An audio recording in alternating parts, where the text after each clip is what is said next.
pag eleksyon, yung mga politiko, napakadaling lapitan. Nandiyan ka agad. Pero pag nakaupo na, napakahirap na pong hanapin. Napakahirap ng hagilapin. Paano niyo po sasagutin yung ganitong tanong ng taong bayan? Hi guys, magandang araw sa inyo. Sa video na ito ay mawi-witness natin ang pakikipag-tie up ng Association of Private Market and Slaughterhouse ng Quezon City sa vendor party list. At ano nga ba ang kakayanan ni vendor party list na may angat ang antas ng buhay ng mga maninindang Pilipino? Since yung mga customer nyo po ay naapektuhan ng mga bagyo, so any help that you can extend to them? Or any plan for them? Okay. Number one kasi, unang naapektuhan, masyadong naapektuhan din yung bayan po ng Batangas sa Talisay po. So, ang second nominee po natin ay taga Talisay po. So, lahat po talaga doon nag-extend din tayo ng relief goods and ano po. And ganun din po sa aking hometown sa Masbate po. Ano rin din po kami ng relief operations po doon sa Bicol area po. Si Lord. Good afternoon po. Itong isang tayo po na Christine, tayo po noong unang araw po, bagamat ito po ay kaarawan ko, pero mas pinili po natin mamigay ng tulong sa ating mga kababayan, lalo tigit po dahil may isolated area po doon sa Barangay Sampaloc, Talisay, Batangas.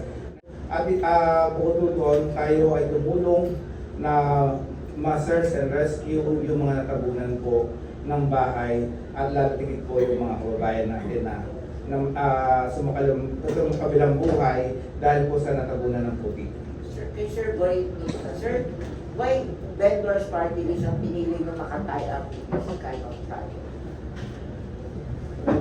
Una-una, sa pangalan pa lang nila, vendors. So, tingin ko, ma-represent nila yung mga vendors namin sa palengke. Kami bilang owner ng mga palengke, priority namin na mabigyan ng protection at karapatan yung mga vendors namin.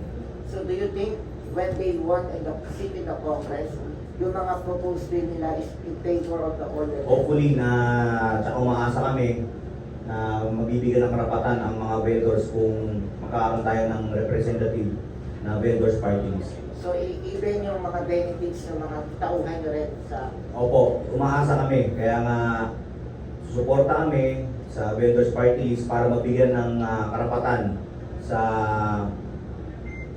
Kamara de Representante ang mga ordinaryong vendor sa mga paligid namin.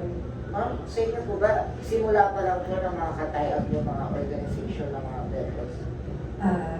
Meron na rin po kami sa Pasig, no? Yung organization din po sa Pasig.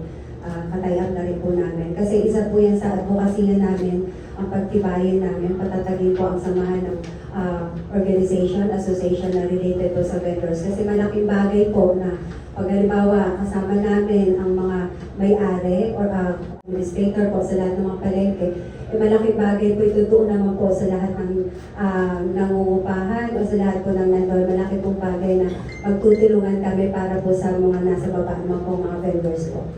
What priority bills you were going to pursue or file in the Congress na mga pursue? Okay.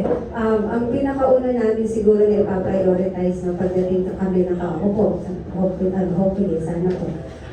Una po talaga, lahat po pag-aaralan namin na maitaguyod lahat po ng mga kabuti lang po sa interest po sa lahat ng mga vendors din po. For example lang po, isa po sa mga problema natin sa ngayon, dapat medyo mabawasan yung pagkuha ng sa mga permits po. I-reform po natin ang lahat ng po yun. Salamat po. Kay Sir Boy, Sir, as President, as newly elected President, ano naman po ang matutulong po ninyo sa mga nasa lantahan na kalamitan? Opo, kasi bago ko lang presidente, so meeting pa kami ng mga kasamaan ko na bilang may-ari ng mga palengke, pag-uusapan namin kung paano kami makakatulong kasi hindi lang naman yung mga nasa Batangas. Usually ang supply ng tilapia natitinda sa palengke galing sa Batangas. So nung binagyo, nawalan kami ng supply ng tilapia. Pag-aaralan namin kung paano namin matutulungan yung mga nakapwesto sa amin na magkaroon ng supply na katulad ng pag binagyo, nawawalan sila ng isda na katulad ng tilapia. Mga ganung bagay, magsisimula muna kami doon. Kaskas na po itong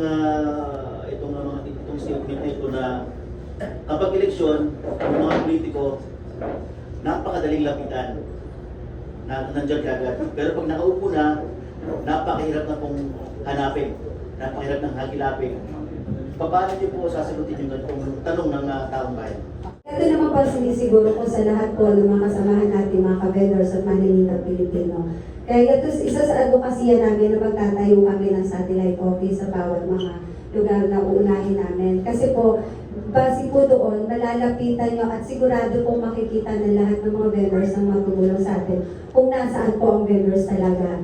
So lahat po kami at makikita natin, base po sa aming advokasya, lahat po ng nandun sa aming advokasya ay masusunod din po.